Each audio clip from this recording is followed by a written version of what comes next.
So I think we just started the recording. Hi again, everybody. I come from a socialist family. I'm lucky that I inherited this tradition of democratic socialism. And at the same time, I feel, I've always felt a little bit of jealousy for people who came to their politics on their own, because the first phase of my adult life was kind of coming to grips with what I just inherited as political beliefs in my family and testing them against what I actually believe. And so it's been a more nuanced struggle for me to kind of figure out where I stand in relationship to my tradition. I know lots of folks who come from conservative families or apolitical families, and when they discover politics, it's all their own, and it's really an aspect of their identity that doesn't have to do with their inheritance. But I'm also incredibly lucky and privileged and blessed to come from this family where my grandpa, David Lewis, one of the founders of the CCF and NDP, my dad, Stephen Lewis, who came into the party in the 1950s and in the 1960s, actually come from a tradition which is not that well understood in Canada of democratic socialism among Jewish people in Eastern Europe in the pre-war period, in the First World War period. So the Bund is actually my family's tradition of democratic socialism, and the Bund is a remarkable socialist organization and culture in the Pale of Settlement, where the Ashkenazi Jews of Eastern Europe, many millions of them lived in Ukraine, Russia, Poland, in that area. And my great-grandpa, Moishe Lodge, grew up and did his work in a town called Swisslodge, which was a tannery town. So in this tannery town in the late 19th century and early 20th century, my great-grandpa was a democratic socialist organizer in this culture of the Bund. And what we don't have today is something that approaches the holistic socialist culture of an organization like the Bund. The Bund was a political party. It was a trade union. It was a cultural movement. It was a social movement. It had theater. It had community. And it was, I think, my grandpa and my dad and the sort of political tradition that I come from is very focused on electoral politics. And in a way, my rebellion as a socialist spirit was to spend more time in journalism, which is my mom's, Michelle Lansbury, the great feminist columnist in the Toronto Star in the 70s, 80s, and 90s, to go into storytelling and communicating in the social movement space was really my reaction to where the electoral expression of democratic socialism had reached in the 80s in Canada. What I want to say here, and just in terms of like where I come from, is spaces like this to just nerd out on not necessarily like hard theory that's going to be impenetrable, but actually talk about ideas in the abstract, in the big picture, and not be in the social media minute by minute headline, or in the news cycle headline, or in the confined to the electoral drama, is really a relief. It's a spiritual need for all of us to have a democratic socialist space where we can talk about politics and ideas that aren't in the very constrained terms that our political culture determines. And I think, I hope we can find Glenn, who is an incredible thinker and activist, and drag him into these boxes. Because one of the features of democratic socialism in the tradition that I inherited is that it really thinks of itself as a political movement within a modern industrial society like Canada, where how Canada got to that place is not really up for discussion. It's not really on the radar. The notion of an entire modern industrial society built on stolen land, built in genocide, built with stolen resources, and never acknowledging its debts, its obligations, its ongoing crimes of colonialism, is not a central feature of the democratic socialism that I inherited as a CCF NDPer growing up in the 70s. And so I think it completely recasts our understanding of democratic socialism, and it's necessary to have these conversations. And even our daily practice of electoral politics and stuff like that. And I really look forward to what Matthew has to say about this. doesn't necessarily say the word socialism out loud very much, and doesn't bring socialism and colonialism into conversation and say, how much colonialism have we inherited with our socialism? And I think interrogating that is just incredibly necessary. One thing that people don't know about me is that as a child, I had a severe lateral lisp, and I couldn't say the word, I couldn't say the letter S or SH or CH. When I was 3 years old, 4 years old, going to daycare in Scarborough, where I grew up, Scarborough, Ontario, I went to this great daycare called Butternut Daycare, which was run by Lynn Coombs, who was the wife of the guy that played Mr. Dressup on TV. Throwing it way back here for people with a memory that long. And I got asked by my caregiver, care worker, a question that I would hear many, many times for the rest of my life, which is, wow, dinner at your house must be, I'd love to be a fly on the wall for dinner at your house. What do you guys talk about?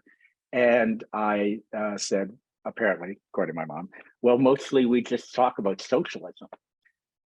So that's something that I think most people don't know about me, but I can turn that back on for the purposes of today. Great, thanks, Abby. I think it's a really interesting. You framed it really well when you thought about, when you said we need to think about, especially for those of us who come from families and communities with histories of socialist organizing or socialist politics, you know, the extent to which we inherit colonialism with our socialism. I think about what not everybody knows about me. So my grandfather, with a couple of friends, was able to leave Germany in the mid to late 1930s as a Jew with his father, and go to South America, where he landed in Buenos Aires. The three friends married three sisters, like something out of a Marquez novel. Marquez. And my grandparents ended up in Chile. And then after the coup in Chile, you know, we came to Canada because the space that was available to us, in a sense, to escape from the horrors of 20th century 20th century politics, was the colonial space of Canada, which opened the doors to us as uninvited guests on Indigenous land. So I very much, those comments really resonate for me. Okay, I'm going to turn over to Matthew now. But you're not gonna tell an embarrassing story from your childhood. Okay. Well, okay, I'll give you one anecdote that's a bit along those lines. So one thing that people don't know about me, I actually did grow up in Victoria, and my mom was very involved in the disarmament movement, and she used to protest in front of the Bay downtown against war toys. She used to dress up as a clown. Nice. And hand out flyers. And I was so embarrassed that when a friend of mine asked me at school, I think I saw your mom in front of the Bay. And I think I said something in the spur of the moment, like, that can't be, my mom doesn't live in Victoria, or something completely untrue, because I was so... And I apologized to my mom since then for being embarrassed by her politics, which were very necessary in the moment, despite the fact that my brother longed for a gun of his own during our entire childhood. Okay, I'm going to pass over to Matthew. We have plenty of time. So Matthew, if you want to take maybe around 20 minutes, and then we can pass over to Abby, and we'll open up. We've also got lots of time for questions, and the questions so far in this conference have been really rich and productive. So I do want to make sure that we've got time for that. Can I stand on a point of personal order here? Since there's just the two of us, and I don't think either of us are prepared, unless Matthew, you have a slideshow that you want to. We're going to go full slide deck on this, going all the way back. Yeah, okay, yeah. So we can also just chit chat.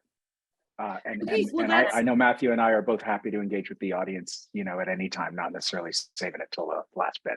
Sure. Sorry to interrupt, folks. I just wanted to add a little bit of back-end context that unfortunately Glenn has had a medical emergency, so So I am very sorry about that, but hopefully, as you said, I think the two of you can handle this very well with Kendra as well, of course.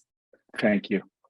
Thanks, Alicia. And yes, please, I mean, if we would like to sort of have this as an open conversation, that's fantastic. We are starting to get some comments and questions in the chat. For Anne, who asked how many people are joining today, there are about 56 of us involved, both as panelists and participants in this session. And we just had a comment from Penny to Avi. Please know that there is much envy on the part of people like me who didn't grow up with an awareness of politics and socialism. So I guess it goes both ways. It goes both ways. Yeah, nice.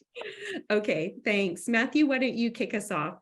Yeah, sure. I'll kick you off with a little bit of a story that I had the privilege of being elected to Hamilton City Council back on October 27th, 2014. I'm looking at the year now and thinking about how much has happened since then. But one of the benefits of that election was being selected to go to, I think it was a Progress Summit, where I met this really high energy guy who was going to interview me on a panel or facilitate a panel just like this. And this guy's name was Avi Lewis, and he had this story to tell about these two programs that were launching. One was called Delivering Community Power, which had been some cooperative work with the Canadian Union for Postal Workers that had this beautiful, compelling alternative for the way in which our community-based services could be delivered in a sustainable way, using microgrids, using social services, and the door-to-door service, including things like postal banking. And then he had this other thing floating around, which was this idea called the LEAP Manifesto, which as a city councilor was really interesting to me. It came from a place of activism, was nonpartisan. I'll share with you, I'm a new Democrat. I come to the party earnestly, and after a lot of soul searching in terms of having previously not really seen myself or my values directly reflected in the party. And it was interesting, and I yearn for, and I'm hopeful that this discussion can also add to this overall discourse of what a more caring and compassionate Canada can look like, right? What dismantling some of these structural inequalities when we talk about colonialism and capitalism, what that could look like, because I feel that much of the failures that Avi might have expressed in our movement is one of being unable to adequately articulate to everyday people, working class folks, exactly what the compelling alternative looks like. There's obviously this notion that capitalism is the default economy of a democracy, when I'm sure everybody on this call will know it is in fact one of the least democratic economies that be put forward. And I'll share with you, just so that folks who might not know some of my work, that I come to my politics through observation and through experience, and not necessarily through theory. I come to it from watching suffering and misery over the generations that I've lived in the city of Hamilton, which to this day has some of the lowest levels of household income, highest levels of childhood poverty, the social determinants of health made clear by postal code, almost street by street, what inequality looks like in my city. Yeah. You cannot see the suffering that I see, that we see in Hamilton Center, that people see across the country, whether it's big city centers like Vancouver or tucked neatly away in rural working class communities where poverty is still a major issue, but might present itself in a different way. And so, I would say to people, in telling you the story about what Hamilton used to be like, I can share with you that over the last 10 years, Hamilton has been the canary in the coal mine. That the rise of far-right organizing has manifested itself where we have Paul Frum, the David Duke of Canadian white supremacy and neo-Nazi movements, is currently running for mayor in our city. We had know that. Is that so? The second cycle. We've had the former head of the Heritage Front, working within the city of Hamilton in Mark Lemire. So there's a growing movement that has been there, that has manifested itself in many different iterations: yellow vest movements, Soldiers of Odin, Canadian Nationalist Party, Heritage, Canadian Heritage Party, all these different iterations, Proud Boys. We have been toe to toe in our anti-fascist organizing with neo-Nazis and white supremacists, avowed white supremacists in Hamilton for decades. But in the 2000s, they kind of went away, right? Like there wasn't a safe space for Nazis in the public sphere. That's changed. And people can get into whatever causation, correlation conversations they want. I would put to you, based on my experience in Hamilton, this has happened way before Trump, way before Trump. That's a very neat sleight of hand for Canadians to kind of shift the responsibility. I would say we're actually a net exporter of crystal fascism and white supremacy around the world, not necessarily an importer of that culture. And it's one that we're having a reckoning with right now that has manifested itself most recently in the Ottawa occupation. And that is not to say that every single person who attended the blockades and the convoys were white supremacists and neo-Nazis. I want to be very clear about that we are in a moment of deep economic frustration, social isolation, and I would say the end result of the absolute devastating impacts of what shock doctrine and austerity and neoliberal economics looks like. The hyper individualization of people that feel alone and are looking to be a part of something. And it is our duty, it is our moral obligation within this movement to offer, articulate, and deliver on a more caring and compassionate collective agenda. And that's going to take overcoming a lot of our inherent sectarianism, regional differences, identitarian differences. By the way, all politics are identity politics. They've always been identity politics. This is not a new thing. It's just how are we reckoning with these emerging features that often result in our movements imploding in on themselves and cannibalizing each other because somebody doesn't have the ability to quote the right line of Das Kapital or some other ridiculous sectarian feature in terms of where they're getting their ideas of democratic socialism from. So, this is work that I know Avi's had as a life work. I've been keenly following his leadership and I'm excited to be engaged in this discussion. I'll share with people that I'm feeling, not knowing who's in the audience, not being able to connect with those that are logged on, knowing that it's academic in nature. I hope to bring about a very practical and observational analysis on where we're at right now.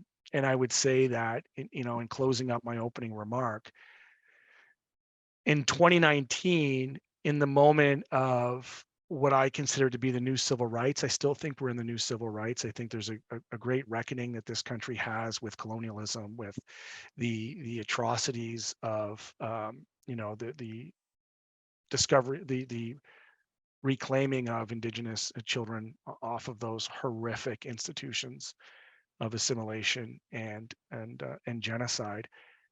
Not to mention the other ongoing issues around a new far-right gender war and a reactionary shift towards attacks on trans folks and ongoing, obviously, anti-Blackness and Islamophobia. All of those things exist.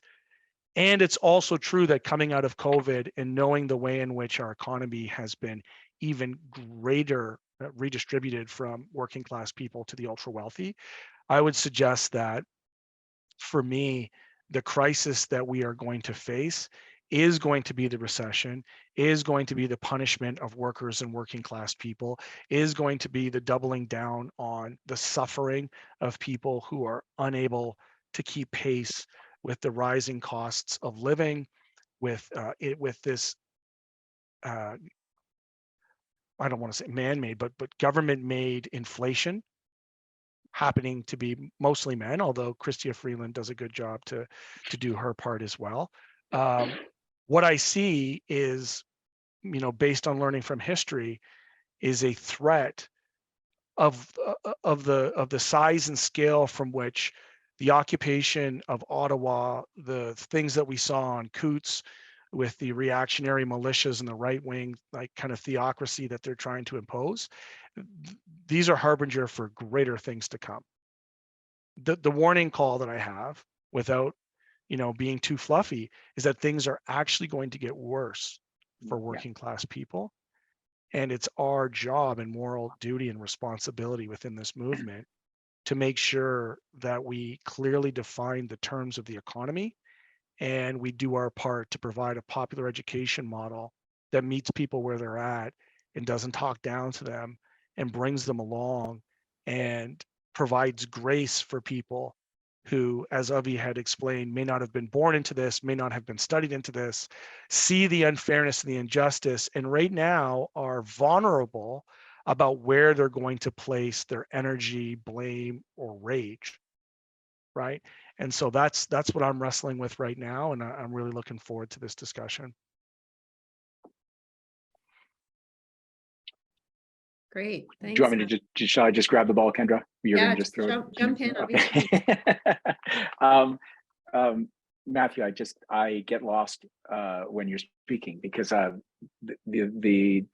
authenticity of your politics and your analysis is so powerful to me. I sensed at a certain point that you were drifting into a little bit of imposter syndrome because of the possible academic nature of the audience. I just want to tell you, as a newly minted academic, I feel way more than you do.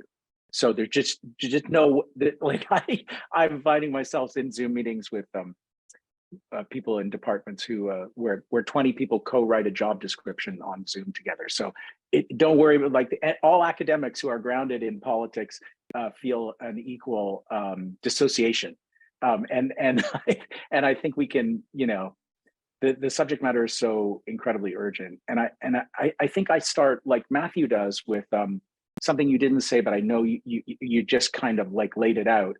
We are in an economy and a civilizational crisis moment that is the product of the neoliberal triumphalism of that's come out of the globalization period. So I came of age politically in the late 80s and early 90s, when the World Trade Organization and the global movement against corporate globalization was the big battle of our time. And it was an exciting time and a dispiriting time, because we lost badly, although we built global links among people, because there's a one-size-fits-all economic ideology, which is an orthodoxy, which has been locked in at every aspect of the global and national and local and regional economies, has been locked in our culture, has been locked in the hyper-individualism that Matthew talks about, a direct evolution from the birth of capitalism in the coal and steam age. But this is a new thing that we've been dealing with in the 21st century, and the last decade of the 20th century was the lock-in decade. And so in this environment, we are actually confronting a resurgence of actual fascism, of actual white supremacy, re-emerging in a moment much like the 30s, which I think we all recognize, the common features. And it is in the world that neoliberalism has built that we're seeing the ugliest forms of fascism reemerge. And as Matthew was also saying, in very fertile recruiting territory for those forces. Why is it so fertile? Why do so many people who aren't necessarily white supremacists get drawn to something like the blockade of Ottawa? Why are they drawn to all the other expressions of right-wing populism right now? And I think conversations like this do have to start with a frank admission that we on the left, democratic, socialist or not, have largely failed to offer an alternative outlet for the legitimate rage that people feel at the complete freaking unfairness of life for working class people, working as hard as they know how to do and knowing that the game is rigged against them. And the right now has a whole set of very popular avenues for rage. It is a moment of rage. We're not in a cost of living crisis. We're in a cost of gouging crisis, where the profiteering since the beginning of the pandemic and now in the period of as Matthew says, policy created inflation, is a real material thing in people's lives. It is shocking when you go to the grocery store and you look at the price of things that you bought a couple months earlier, a couple months before that. This is a reality in people's everyday lives. And I don't think we on the left have actually recognized that this is a moment of rage. When I see Matthew these days in the House of Commons, and he's standing up and he's talking about the price of gouging crisis, I'm trying to mint that term, so I might have to repeat it a couple of times. I see him angry. I see him responding to the anger that is out there. And it is a moment of anger. And when I think about the tradition of democratic socialism and the inequalities where democratic socialism in Canada was built, the confronting those inequalities in the 1930s, 40s, 50s, 60s, there was legitimate rage in the population, and populism, anger at elites, has been completely absorbed by the right, and the only response to it on the right is a populism of the left that speaks honestly to people's fear and rage in this moment and offers compassion and solidarity and connection and care, an economy based on principles of care rather than principles of extortion and profit and illegitimate profit and gouging. That's what we need to offer to people. And we need to offer it like Matthew does, in plain language, in people's daily lives. But there's another piece of this that I think we've also left on the table, because I'm talking about the things that we on the left have left on the table, that the right is now feasting on people's fear, people's unhappiness, people's desperation. They're making a meal of it. And we have left, I think, I'm not blaming the left for all of the problems of neoliberalism, but I'm saying that we are weak and divided right now in the lands called Canada, in part because there hasn't been a left-wing offer that has the same kind of populist appeal as the right-wing offer. And that's, there are a lot of historical forces at play. We're coming back from a lot of neoliberalism locked in culturally, as Matthew said at the outset. And it's not like we're going to flip the switch and just start winning if we change our messaging or something. But I think, we need to really confront the failures of the left when we talk about democratic socialism in a moment of civilizational crisis. But we also need more spaces like this to do the political and economic education, because, we need at the same time a more sophisticated, a broader sophisticated understanding of the forces in the economy. When you think about the history of democratic socialism in Canada, there were study groups and discussion groups and political education, rivers where people engaged and learned from each other and studied texts. Yeah, but it wasn't like Das Kapital, my God, the worst written book on one of the worst written books in history. There are lots of great texts where people can learn how the economy works, and we can share it in ways that we each understand. And there aren't those spaces for doing that. This is why this conference is so timely and so important. And I think that is a precondition for a populist offer that will really lead not just to tapping the rage and fear that people feel and steering it towards connection rather than hate, but also towards winning government and then being able to implement solutions in the teeth of locked-in global neoliberalism that will succeed in making people's lives materially better. And not in an incremental way where we raise a little something here or there, but we actually start addressing deep structural level change, which, among many other crises, the existential nature of the climate emergency requires fundamental, systemic, deep economic and cultural change, like on a dime.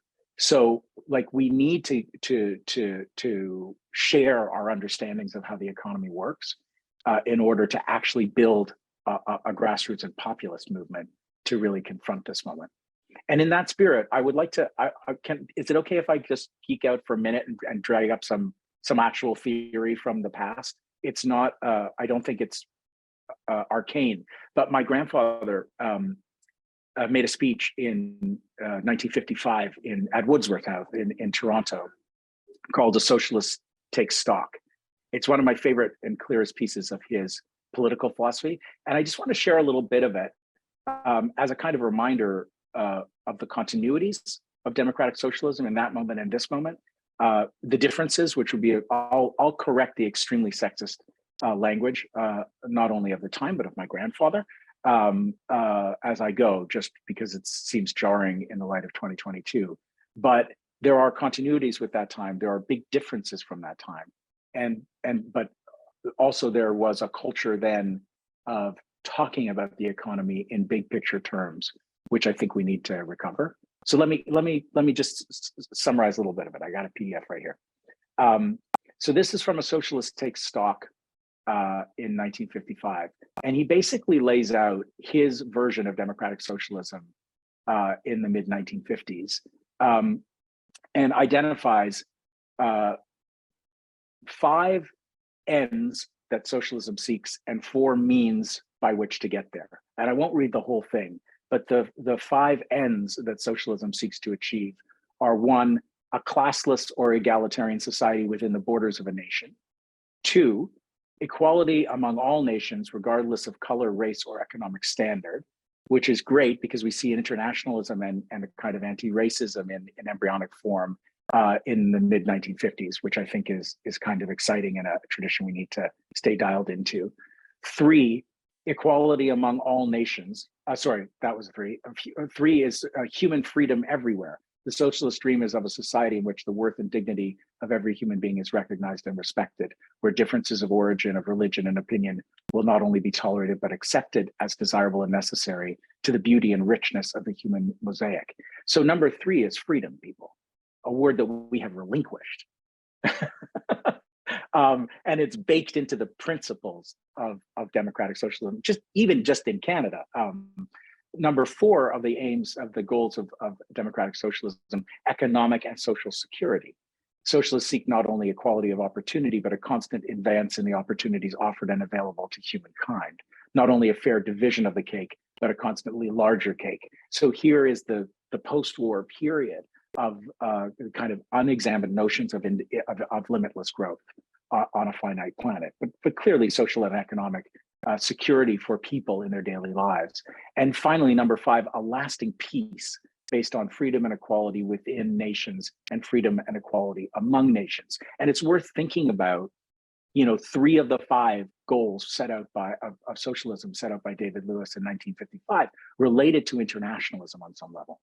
And this is something where there's almost no space in our national, political, and cultural conversations for internationalism, except as determined by whatever conflict or war is happening at any given time. And we almost don't hear a deeply socialist, a deeply peacenik position in the public sphere because the debate has shifted so far that it's hard to even utter those positions. So those are 5 big goals of socialism in the mid 50s. Here are the means to achieve them, 4 of them. 1, we must emphasize first the determination of the socialists to pursue at all times only democratic procedures and to base their actions on the consent of all the people freely expressed. To use any form of dictatorship to achieve so-called desirable ends is a perversion of our basic ideas of freedom.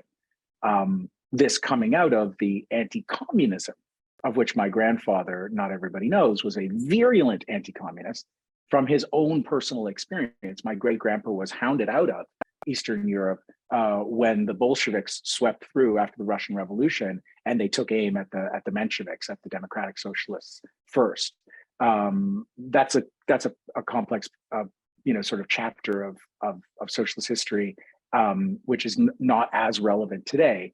But definitely, again, the appearance of the word freedom and the dedication to democracy. Obviously, the second means for achieving socialism is a constant and continuing improvement in the existing standards of living and in the social services provided by the state. And this is where we've seen that CCF-NDP's greatest contributions, of course, to Canadian life in the establishment and fights for the social safety net, an incomplete project. And always was one, but one that obviously has been centered for attack from neoliberalism for decades now. The third means which the socialist has proposed is one of social planning.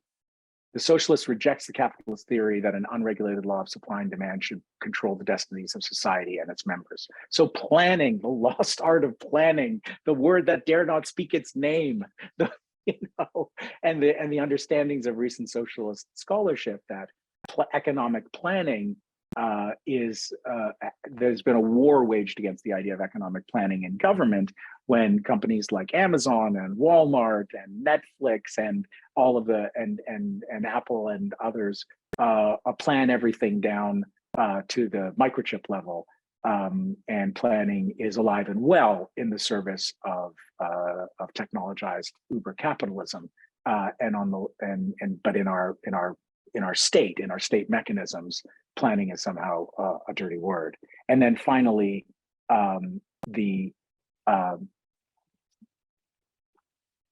fourth means that the socialists proposed is that of public ownership. And public ownership is such a fundamental principle that defines democratic socialism from not only other forms of the left, but from our current status quo. And it's extremely popular idea right now. And even the phrase, I think, is gaining in currency. The problem with public ownership, which strikes me, particularly when we think about a response on the level of the climate emergency, we've got oil and gas emissions, we've got transportation emissions, but a huge proportion of our emissions are in buildings and homes. And we've got to get off fossil fuels for heating in a country which is still cold in many parts for long parts of the year. And we have heat exchangers, and they're vastly more efficient, and they are not powered by fossil fuels, unless the electricity in your region is powered by gas or by other fossil fuels. And so we need heat exchangers everywhere, and people want them. They save so much on their electricity bill.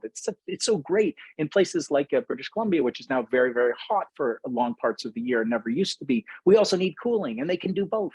And but where are the heat exchangers? Try to get one. You can't find one. The market has failed. We need a crown corporation to manufacture and create unionized jobs in manufacturing heat exchangers, to get them in every home in Canada in a very few short years. And also a crown corporation could create the schools and the training to train an army of installers, creating good work in communities, the communities that need the most, the public housing, the people who are renters, and low-income people who are being priced out of cities could get work in their own neighborhoods in this excellent profession of getting everybody off fossil fuels in their building, right? But the market has failed, and we need public ownership to actually step in and do the things at speed and skill that need to be done. And I just use that one example because it just seems so obvious. But the problem with public ownership is that we're also talking about democratic socialist ideas at a time when we don't believe in, even on the left, we don't believe in the capacity of government to do things because we've seen how government does things when it does things big. And we have to preserve the possibility that we could seize power, we could win power democratically in the state and do things differently. But we have massive bureaucracies and an entire governing culture which utterly fails to deliver for working class people and middle class people when the government is directly in charge. And you look at the pandemic responses, and it was a landmark occasion. Matthew was in there fighting for these things where people actually got direct aid from the government when the economy had to be shut down. And that was it was an explosive political event. It restored the political imagination that government can actually support people in their daily lives when push comes to shove. And it reminded us the fact that people actually got to, middle class people saved and working class people, their diet improved, because they were getting $2,000 a month. I mean, it's an incredible judgment on our economy that this minor level of social support actually was an increase in the standard of living for huge numbers of people. But the amount that was given directly to people was dwarfed by the corporate welfare, by the raging pipeline of capital that was just poured into the profit margin, share buybacks, executive compensation of the corporate class. And so we have to confront, when we talk about public ownership, the constraints of government in the 21st century and our ability to imagine a government that's steeped in this culture of corporate servitude, and those values just baked into the way that government does things. Could public ownership actually be done in the service of the many and not the few? Of course, I believe that it can, but we have to, with all of these mechanisms that I've just sort of dragged back from the 50s, we have to think about how we can do them from where we are now. when the culture and the political imagination is so captured. So that was kind of bleak. Sorry about that. And then again, just the last point, nowhere in that vision of the 5 great goals and the 4 great means of democratic socialism is the recognition that we are operating with stolen capital, that the resources, and that colonialism is a daily ongoing phenomenon where resources continue to be stolen from under the feet of people who have stewarded them for countless generations, and that we built this thriving, unequal, capitalist kind of democracy on with someone else's land, with many other people's land, and how do we fit that into the democratic socialist response? I think it's an exciting area because land back and restoring land to Indigenous jurisdiction and taking the profiteering, the pipelines of capital that are now going directly into corporations to redirect them to Indigenous communities and economic development and restoration of the natural landscape and the ability of Indigenous folks to live on the land again without being poisoned is a huge potential, which is, I think very much within reach of the mechanisms we have, but it's not so much a part of the democratic socialist tradition that we inherit. And so we really need to inject that. Great. Okay, thanks, Avi. Lots there from both Avi and Matthew's comments. And I just wanted to kind of recap with a couple of things that I think will take us nicely into some really rich questions and comments that we have in the Q&A. The last one is really the question of the role of the state. And I think that's where, some elements of kind of socialist theory are actually helpful in the sense that when we understand the state as kind of fundamentally in our current moment, in its actually existing form, it's not just that it is captive to capital, it's that capital is an integral part of the state. So we have what is called a bourgeoisie, a bourgeois state, right? In the sense that it serves particular interests. And so, a lot of the questions and comments that we're going to come to are kind of about the role of electoral politics. But of course, one of the big questions is the question of whether electoral politics can fundamentally transform the state. And I think that this goes to, in an interesting way, also relates to the challenge of an economy of care. And this is kind of the area that I do a lot of my research in, care, labor, social reproduction, understanding the experiences of both care workers and care recipients.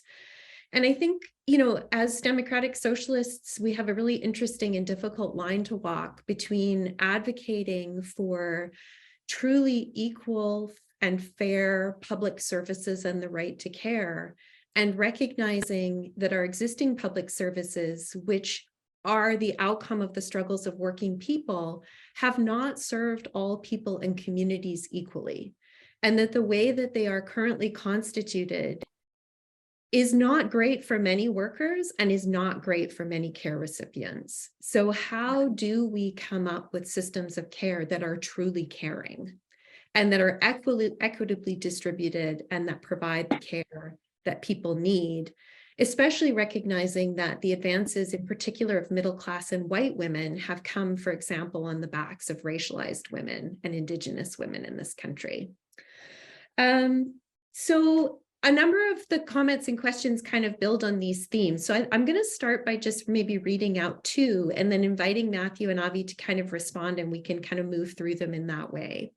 So the first one from Glenn is, how do we move beyond electoralism to help build activist movements in unions and workplaces and in neighborhoods? Because the most important victories we can win in elections are demonstrably very limited in how much they can accomplish in a 4-year term, right? So this is one of these big limitations.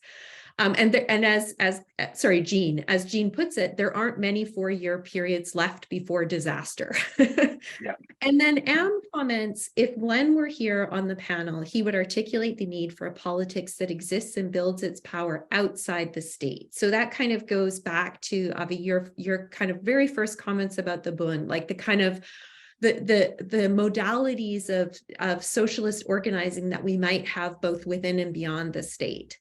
Democratic socialism is still very much interested in making the link between grassroots communities and transforming the levers of the state. So even among my friends, AmRights, half choose to be inside of political parties and the others are vehemently opposed to joining. So this is kind of a split within the movement. It would be interesting to hear thoughts on how to build a culture of solidarity today amongst these different parts of kind of the working class or working people where this tension is at play. So those are kind of two sets of comments to get us started. Go, Matthew. Yeah, no, these are important questions. Yeah. And I come to this from activism and really looking at what power structure dynamics, how they present themselves when you have the power of incumbency, the power of political parties within communities to stifle any kind of insurgencies or any kind of reordering. What are you talking about now? So I'll reference Vivek Chibber in Confronting Capitalism has a really important analysis that's essentially a prisoner's dilemma of what society looks like absent of a labor party and absent of a labor movement. And then what it looks like with a labor movement and without a labor party, with a labor party, without a labor movement. And then what happens when you both have a labor movement and a labor party. You can only have the existence of a labor party. Let's be clear, when we talk about CCF and the great histories of the Lewises and the Knowles and those that were the CLC that came together for the origins of the electoral project that is the NDP. It was the union, it was the labor movement first, right? And the reason why it was a labor movement first is because that is where the majority of the population is in a capitalist society. And it is absolutely true that the state relies on capital and the state is led by capital. And the only countervailing efforts, both inside of government and outside of government, is a strong labor movement. And I think that one of the processes, one of the impacts of neoliberalism and the individualization of the consumerism, the shopping for votes, as it were, that have come to this reduction of our citizenry into consumers of partisan propaganda, is that people have lost their sense of duty in the process of government. In the ways in which people third party the party, they third party the union. And our malaise is completely interconnected. And for those that want to be nihilist and decide that there is no need for a partisan project, I think is a level of naivety, because when you talk about eating at this table here in the House of Commons, whether it's liberals or conservatives, the outcome is absolutely the same. When you talk about social and economic planning, there is absolutely social and economic planning that happens in the House of Commons every single day. It's just not to the benefit of workers. So when you have the meager $2,000 a month, which essentially continues to legislate people into poverty, when you have that and you have, Big L Liberal Party would suggest that in a tanking economy, it is the individual fault of the worker who hasn't educated themselves or pulled themselves up by the bootstraps. And if they just work harder, they can achieve more. And, this government had the audacity to have a ministry of the middle class. And then the absolute disrespect and contempt for working people to include, and those working hard to join them. That was part of their rhetoric. How insulting is that?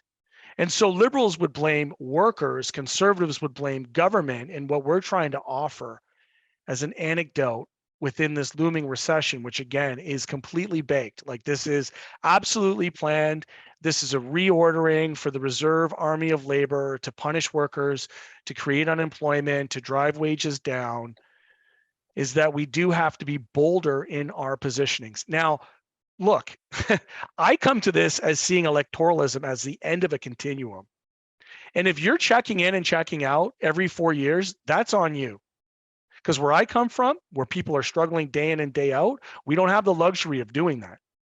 We're checking in every single day on every single attack whether it's on healthcare or on our social supports, whether it's, you know, just on the basic commodification of our existence to live, that our politics are happening 24/7. And this is the difference, right? Because, you know, on the right, they are ideologically driven in a way that absolutely drives them between elections because they're connected around, you know, a different subset of issues and values. But for us, you know, you cannot have one without the other. You cannot have social movements and expect progress without having, at the end of the day, somebody to actually change the legislation and the economic theory of this country. It is impossible, naive, and in my opinion, a dereliction of your duty, your own civic duty, to be involved in the processes. Is it easy? No, but it's a simple process. It really is a simple process. Having gone down the yellow brick road in the Wizard of Oz, where everybody told me, because I ran against New Democrats, I ran against liberals, and I ran against conservatives as a city councilor, and everybody told me, they patted me on the back. I had New Democrats say, we got a guy who's the school board trustee, and he's paid his dues, and you should too, and he's going to run for city council, and you should run for school board trustee. Look, you can absolutely out-organize people. And I know there's going to be a lot of people in the comment sections about what's happening in BC. I would state to you that in regions where you do not have a liberal party, you have provincial New Democratic parties that are heavily infiltrated by federal liberals. That's just a basic fact of electoralism. And you can either concede that ground and allow that to happen, or you can fight back. And it can't just be around leadership races. It has to also be in EDAs. And you have to, in the holistic way, in the same way in which there's a benefit of workers being active in their unions, there is a benefit for workers being active in a labor party. When I frame it as workers, I need to be very clear that my commitment to improving the material conditions of working class people is absolutely intersectional, because the vicissitudes of capitalism impact those on the margins the most.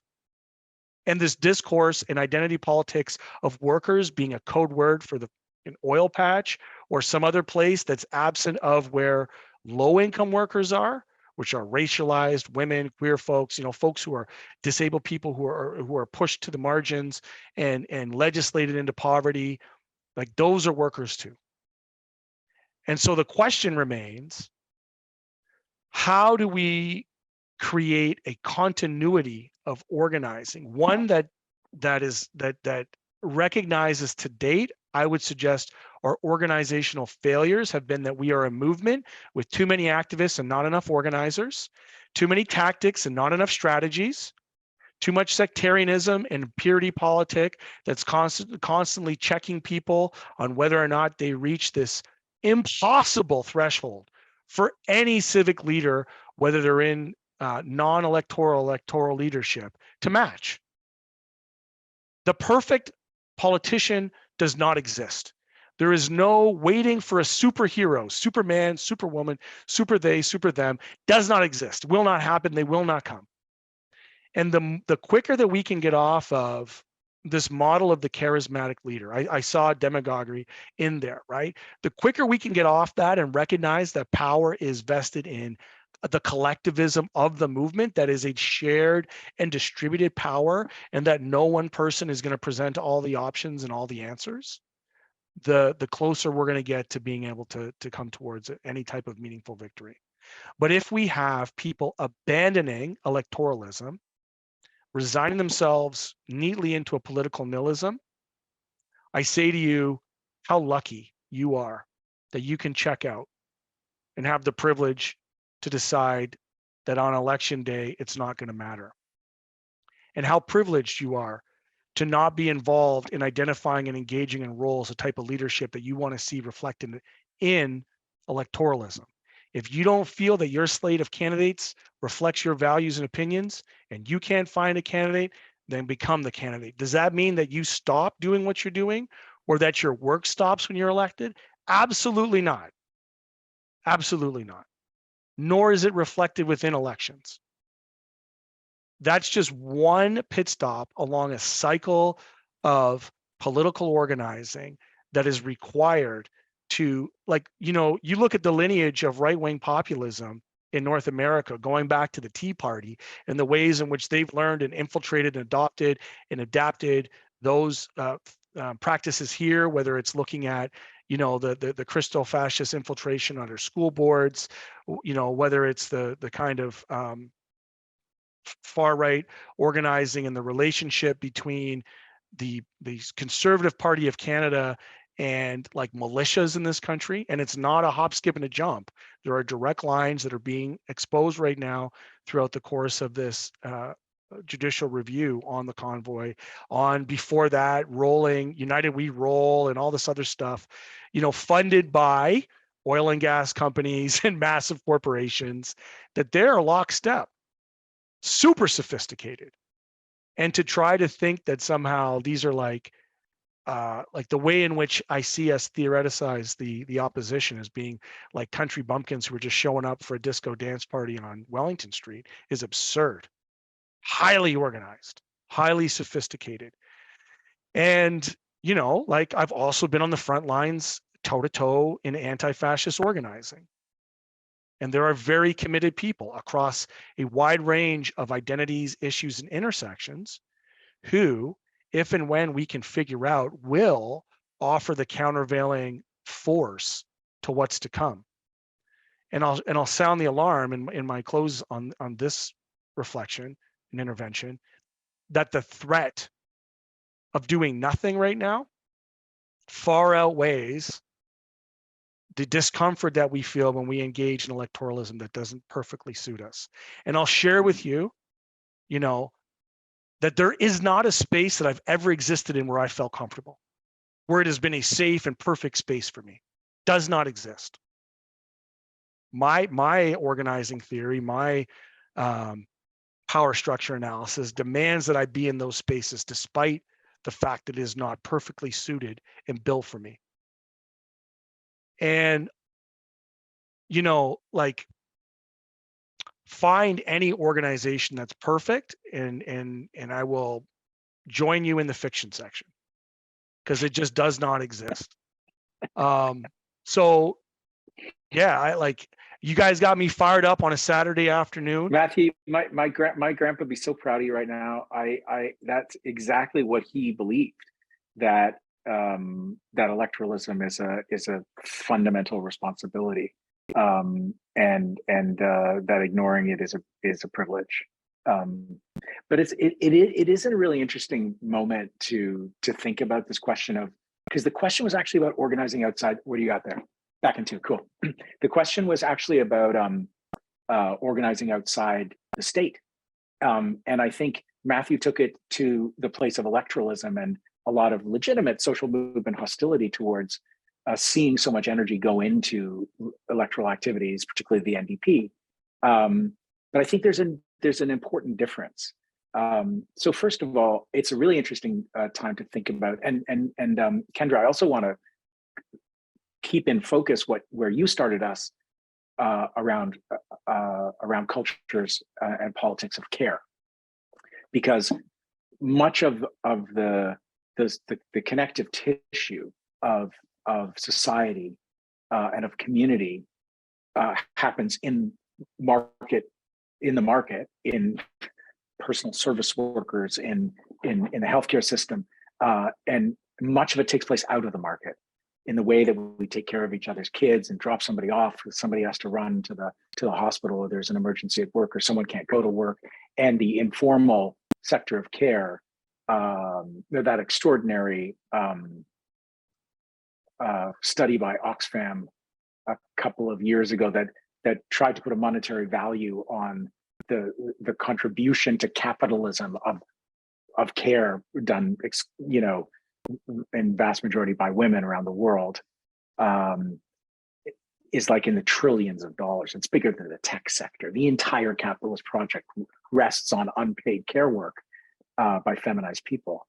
And that also has to be part of our conversation about organizing outside the state, because it's not just about electoralism or not. It's also about all the things that happen out of the view of the state and the formal economy and the culture of care and an economy based on care I think spans the state and outside the state. And I think there have been many passionate experiments in non-electoral and outside the view of the state care economies. It was briefly a word thing in the early days of the pandemic, caremongering, which I think is like, it feels kind of 2020 now to even say it, but it's an interesting word. And it was an interesting moment where mutual aid, and this has been a really important development in politics and in society in the last decade, is a non-electoral, transformational, basic human impulse recast in late stage capitalism, where there's huge and fertile territory for socialist organizing, for wider political engagement and analysis, and a focus on delivering the fundamental needs of people and community and connecting. The essential movement of the soul towards socialism is the collective, is the we, not me, is the we are all connected, is what happens to you is happening to me. Our fates are intertwined. And we've seen lots of expressions outside of politics, in some ways outside of the economy, certainly outside of the state, where people's fundamental desire to help each other out, the basis of cooperation, finds expression, and where really important work is to be done. So while I think my grandfather, who was an electoral essentialist, would be just absolutely thrilled by Matthew's last rant, as I was, I also feel like we need to create space. I don't think we're disagreeing here, Matthew, but like for people to focus their energies where they feel they can make the most difference in the current political moment and context that they're in. And that is sometimes electoral organizing, and it is sometimes not. And I personally don't feel judgmental about that. And I think that, again, it's the limits of our political imagination. You're either like a movement person or you're a party hack. It's like, oh my God, what reductionism, right? There are people who engage in electoral activism because they feel it's a moral obligation, and they will not abdicate that space because they understand the profound consequences of government decisions and feel a need to engage. And there are people who are so fucked off by the way the political parties operate at any given moment. And let me tell you, there are thousands of them in British Columbia right now. They're just like, sorry, this is a toxic game, and it's a rigged game, and there's no place for me in it, and I have no interest in it. And I, for one, don't feel judgmental about that. I feel that people need to have a more generous understanding that we want people to organize. We want people to organize in community. We want people to find each other who are aligned, find people with common values, and work for gigantic change in society. And I feel passionately, as Matthew does, that electoralism has to be part of that. But it doesn't have to be all of that. Absolutely not. That was, but to be clear, that was never my assertion. Yes, right? I think that. Like, when I reference the failure of labor, well, not the failure, the collapse of labor movements through the 80s, 90s, and 2000s, that when we acknowledge that the state is funded by capital and is always biased towards capital, and unless there's something to challenge capital, that capital will always reign supreme. And with that understanding, inside of government, there requires a partisan working class analysis. Outside of government, there requires a vibrant labor movement that is bringing in coalitions of other people, because coming from a place of fighting for racial justice and environmental justice, and certainly Indigenous justice, they are not considered within the frameworks of capitalism to be constituents of concern. And so we can do that work, and I've been to land back. I have, been threatened with the arrests of breaking injunctions and all of those other things. And that's not what I'm talking about here. What I'm talking about is the fact that we don't have people working in a continuum that sees these as the same vehicle. Right. That the only threat that we can get in concessions, even within our own party, by the way, This isn't me talking about people joining up to be a new Democrat. I'm talking about moving the Overton window back from that right ratchet effect that we've experienced over the last 30 years. And so in that process, you know, absent of a collective ability to withdraw labor via strikes or other movements that impact capital, we will get no concessions, in my opinion.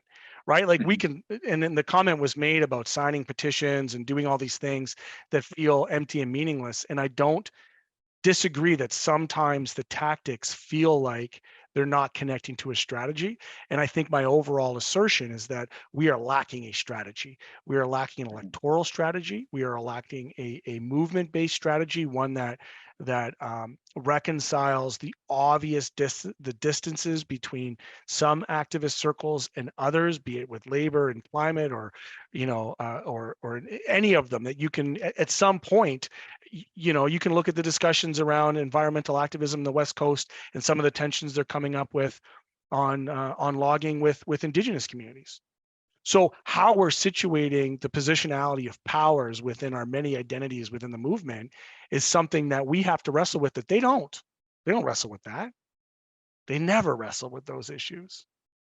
And my place of judgment comes from being attacked as viciously from those that are supposed to be on the left as I do from the right. Yeah. You know, it's a pushback against a political nihilism where many of the people in online discourses that think that they're organizing and engaging, in fact, aren't. They're adding to an online discourse. But unless that's transitioned offline into communities, door to door, to me, democratic socialism looks like a democratic workplace. It looks like democratic communities. It looks like mutual aid. It looks like all of those things. And at the appropriate time, understanding that we're in a power structure analysis that requires legislative change if we're ever going to move policy. Otherwise, we end up with 1,000 manifestos pasted to mailboxes with, you know, wheat and water or whatever you want to call it. Like, so.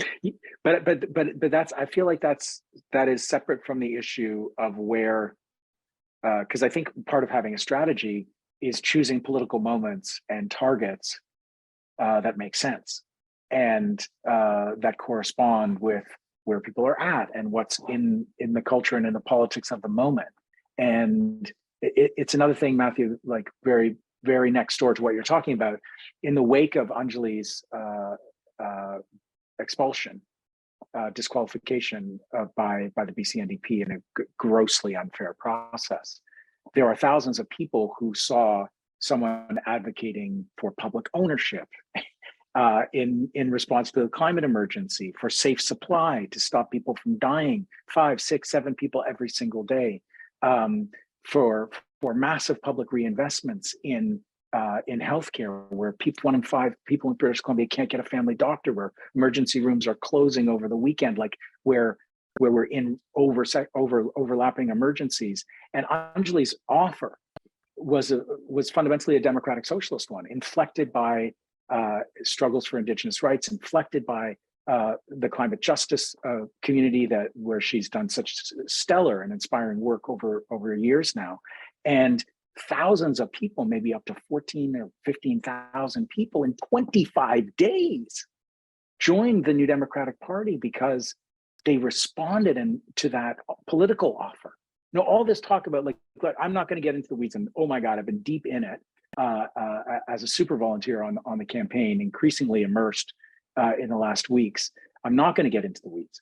But the thing that isn't understood or accounted for in any of the analysis is it was the political offer that inspired all those people to spend $10 and join the NDP. It was an incredible proof case for a genuine climate, Indigenous rights focused democratic socialist politic in British Columbia that created a problem for the managerial and technocratic NDP of, oh my God, the 3 times more, maybe, no, we don't know the numbers because they don't share the membership list unless you're approved candidate. And Anjali was disqualified, I believe, in part for that reason, to not get our hands on the membership list, to do the organizing around this kind of democratic socialism, which ironically is baked into the constitution of the BC NDP.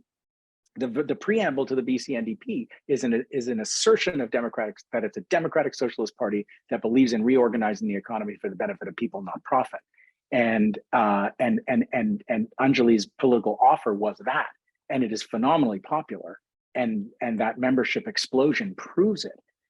So that's an exciting, very complex mix of an electoral intervention. Yes, impulsive. Yes, not planned a whole lot because she decided to do it 25 days before the membership deadline.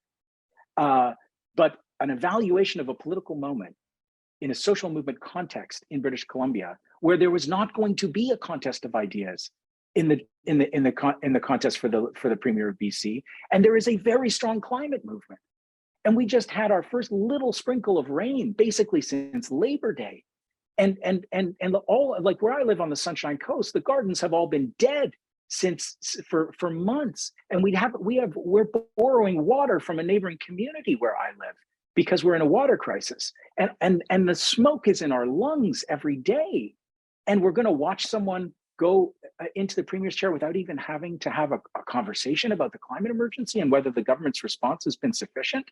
And so lots of people in the climate movement said, this is a moment where we can jump up and have a voice in the electoral system.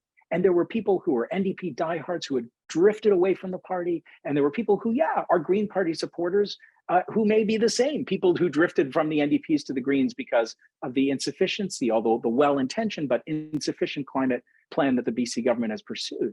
And there may have been troublemakers who were trying to make trouble for the NDP, but there were just too many people in too short a time to have any explanation other than a frankly democratic socialist, Indigenous rights and climate justice focused political offer was the reason that we saw that explosion. Now, it's created huge problems for the party. It's created a huge number of people who have been told that they're fraudulent and illegitimate for wanting to have a political voice in the NDP. It's created huge problems for the new Premier, who has to come to power with his ascension tainted by this deeply undemocratic, awful process that Anjali was subjected to. But it has also been a bunch of people saying electoralism matters. There's a contest going on right now. It costs $10 to join it. And there should have been more planning. There should have been a better strategy. It should have been part of long grassroots work. It was a pop-up movement moment that says that we are all on a spectrum of engagement with electoralism and grassroots organizing, and that those conversations and that continuity has to be restored. We need actually to be in spaces together where we can, passionately debate where we put our energy at any given time, and where we are generous about people's choices, about where they throw down. Because there are people on the downtown east side that in no universe would they want to talk about electoral politics, nor should we judge them for that.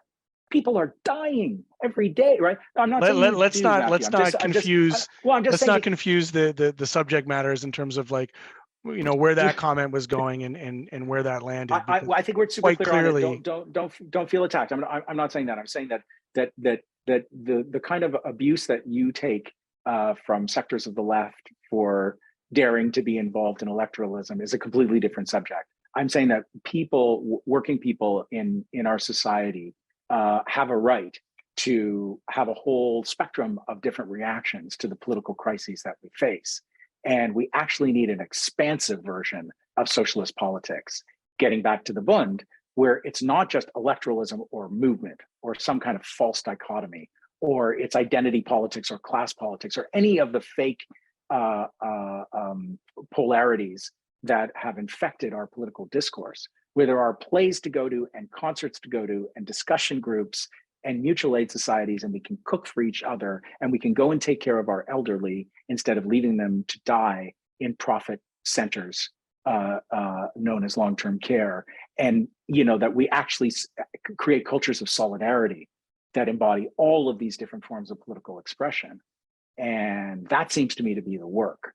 And I just, my only thing right now in the political moment that we're in is just a call for generosity in terms of where people choose to throw down at any given moment. Because I think it's really smart for people to dive into electoralism and not make their lives in that space. And I think it's smart for people in political parties to take a break from partisan organizing and get regrounded in the actual social struggles at the base and in grassroots organizing. That's not only about parties, but is about feeding each other and taking care of each other. And we just need much more fluidity in the way we move back and forth along the spectrum of socialist strategies and tactics, so that we don't have so much calling people out for making the choices that they make around where they feel they can make a difference. And like, just to go personal for a second, I've been on all parts of this spectrum.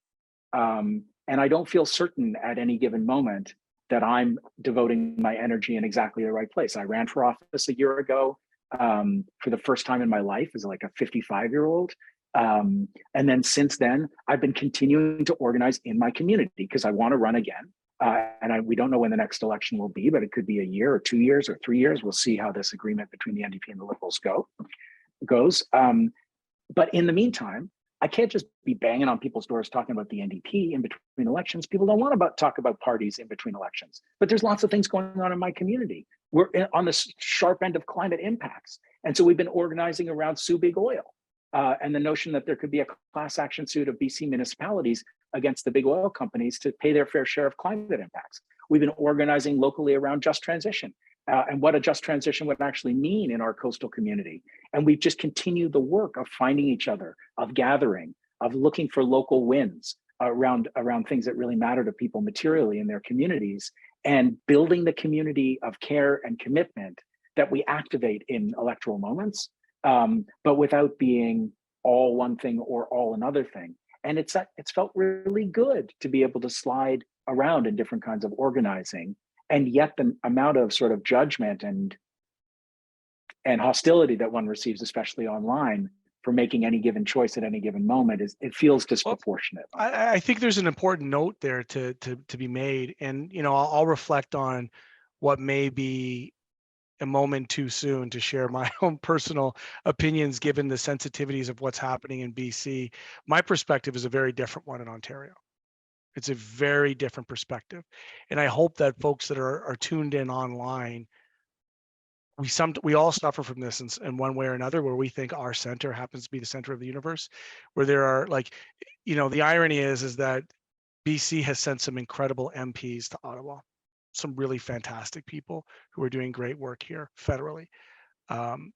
Provincially, certainly there's a moment where there's going to be a reckoning within the party in terms of how that happened one way or next. And you're quite right about the asterisks or the kind of tainted transition. But it's important for us to also recognize that the movements, when I speak about movements, I'm speaking about across the country. I'm speaking about all the different nuances from coast to coast to coast, because I can share with you that the organizing that's happening in the north is very different than what's happening on the east coast. And I can tell you, once you get past those Rockies, it's just a different place. It's just a different place. So can I just jump in? We've had some requests in the chat to see if we can make some time to answer a few more questions. And so I'm going to try and bring a couple of questions and comments together. I mean, I think one of the things that's really clear is that the right has been extremely successful at combining elements of electoral politics and organizing outside of electoral politics. Mm-hmm. And that organizing electorally at all levels with incredible planning and dedication is something that has really paid off. So we are actually seeing some of the outcomes of, in a sense, abandoning that strategy to the right.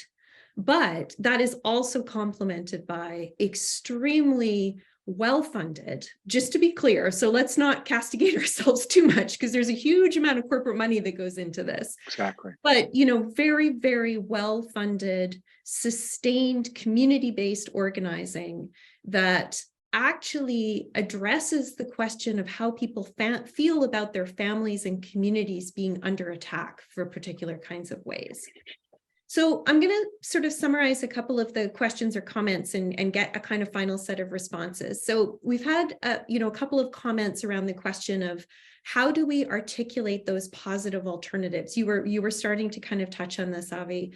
You know, how do we respond, for example, as one attendee asked, to the kind of, you know, off the cuff remark that, well, you know, if you want socialism, what you get is China, or what you get is Russia, or, you know, what are the positive models, and what is the vision of democratic socialism? Is it a vision that we can articulate as something that moves beyond capitalism, that has a vision of something other than capitalism? How do we address the question of whether kind of electoral transformation or the transformation of our government is enough? What is the end game of that? You know, my personal kind of answer to that, just to throw that in there, is that, please, you know, without a teleological version of history, we can't promise what the end vision of, you know, it's kind of like saying that, you know, the kind of, if we just have the kind of dictatorship of the proletariat, what we're going to somehow end up with is a society that's better for everyone. It's only social transformation that breeds social transformation in the long run. So, you know, for me personally, the question of what the ultimate outcome of democratic socialism is not actually the key question. The question is, what are we doing now to fundamentally make the lives of working people better in a way that redistributes power and resources away from those who currently hold them? So I would just be interested maybe in a final set of thoughts. We'll start with you, Matthew, on what the vision is going forward that really speaks to kind of working people, and how we articulate that in our communities. Yeah, and so, you know, going back to some of the sentiments about acknowledging people where they're at, acknowledging the rage, the suffering, the misery that people are facing right now, the uncertainty coming out of COVID, facing the recession, knowing what this recession is going to bring is something that keeps me up at night. I know that this artificially constructed recession is going to put people into further despair and suffering. And what I'm working on, you know, is grace, really. And the process that I use to have conversations with people is to ask questions about fundamental fairness. And I have found that that has pierced partisanship. When I ask somebody if they think it's fair that their grandparents, after working their entire life, were warehoused and left to die over COVID, they would say no. Is it fair that, you know, only those who could afford PPEs off the bat got them? They would say no. There are so many real world examples with baked into this capitalist structure that the average person, regardless of their understanding of economy, of political philosophy, intuitively knows through their human nature that it's not fair. And we need a bolder offering. Make no mistakes about it.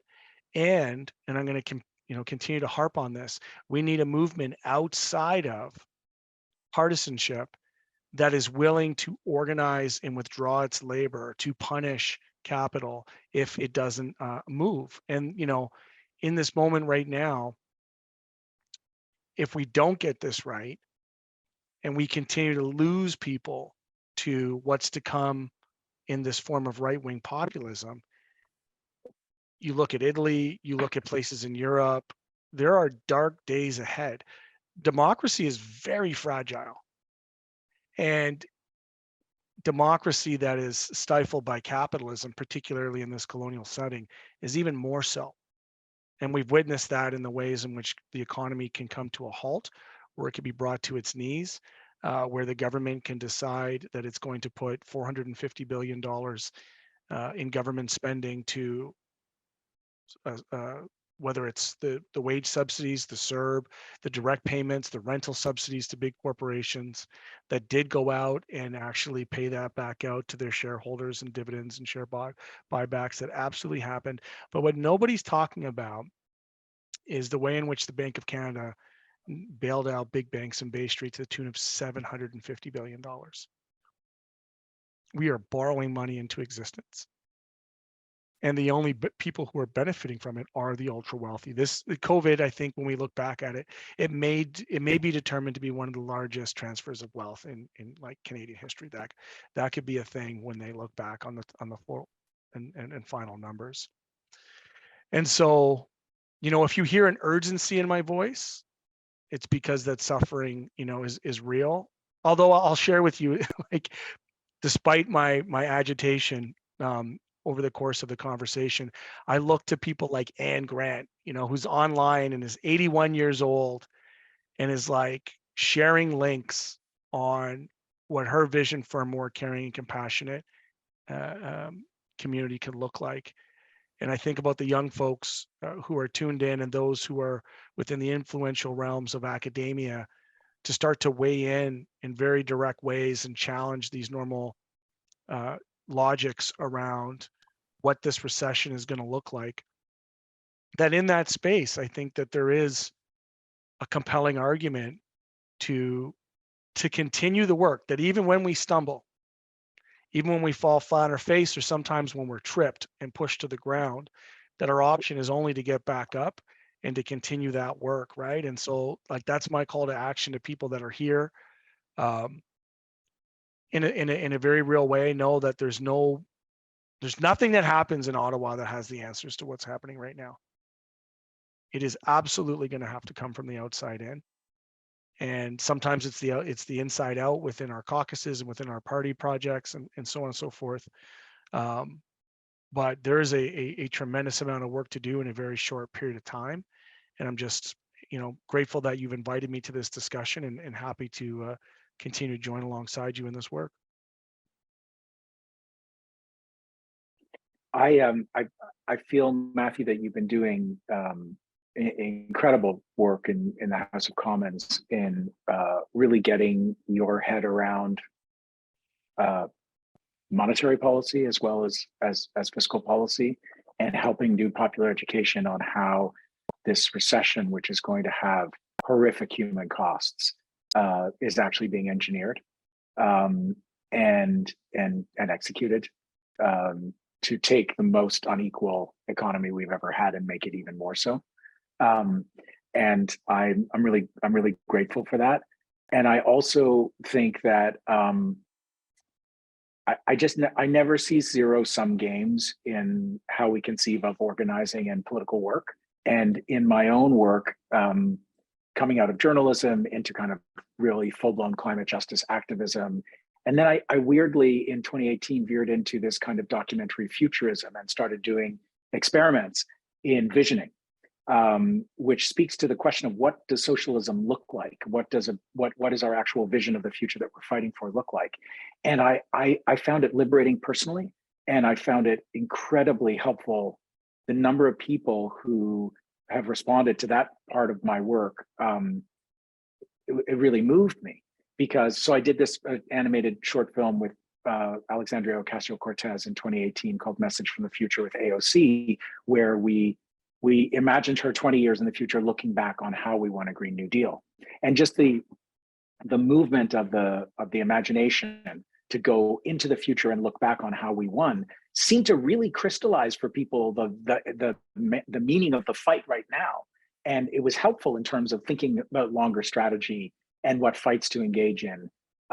And the exercise of the expansion of the political imagination is an important tactic in the work that we do in fighting the daily battles for survival. And we went on to do a sequel, which I was really privileged to co-write with Opal Tometi, who was one of the founders of Black Lives Matter in the States, called The Message from the Future 2. We did a sequel to a short online film, which is like pretty brazen in itself, The Years of Repair. And we tried to connect the racial justice uprisings of 2020 and to the smashing of the carceral industrial complex, to the movements for local food, to the workers' movements in the pandemic, and the recognition of the bonds of solidarity that many of us felt at the beginning of the pandemic, and breathe life into a concrete vision of a future where people are connected outside of capitalism. And then just last spring, I wrote a press conference, which we gave in Vancouver, of a just transition ministerial update, where we imagined just 3 years in the future what a Canadian government response to public health emergency, climate emergency would look like. And I cast Anjalia Padurai as the CEO of the Public Goods Corporation of Canada. And she reported on the progress that she had made in creating jobs and work in communities making the heat exchanges and the renewable energy infrastructure and and care work, which is climate work under public ownership. And I had Chief Judy Wilson, as the leader of the TMX reparations fund, where she actually sat down and thought about what would it take to take 20 billion wasted public dollars on a planet throttling pipeline driven through Indigenous territory without local consent, and actually take that massive public investment.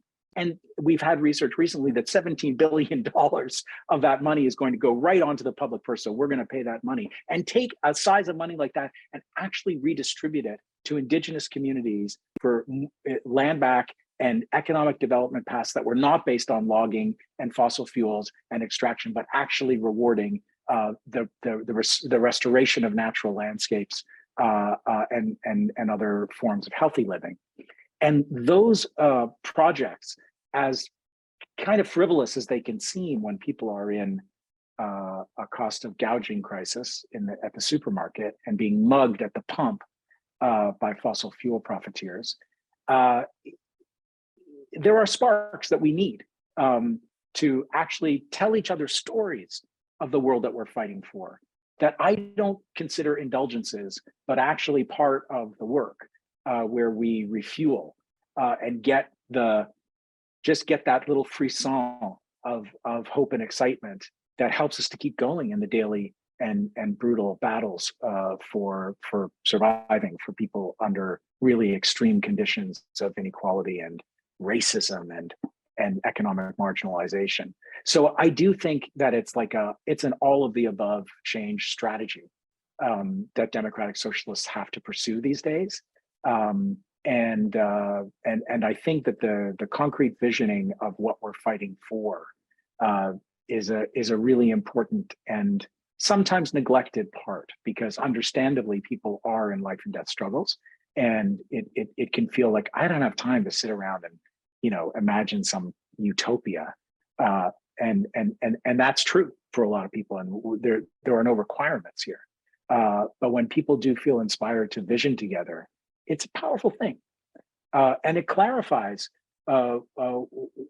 where we should be throwing down, and it clarifies our differences as much as our alignment. When you start talking about what does the world look like that you're fighting for, it surfaces differences in where our political passions and visions lie, which only makes us stronger if we can be generous about it, because there's an assumption that we're all fighting for the same thing, and we're not, because what we're fighting for depends on who we are, where we come from, what we got handed at birth, and what has been taken away from us in our lives. And if we don't acknowledge differences in what we're fighting for, we're not going to be able to fight together. We're not going to be able to be shoulder to shoulder.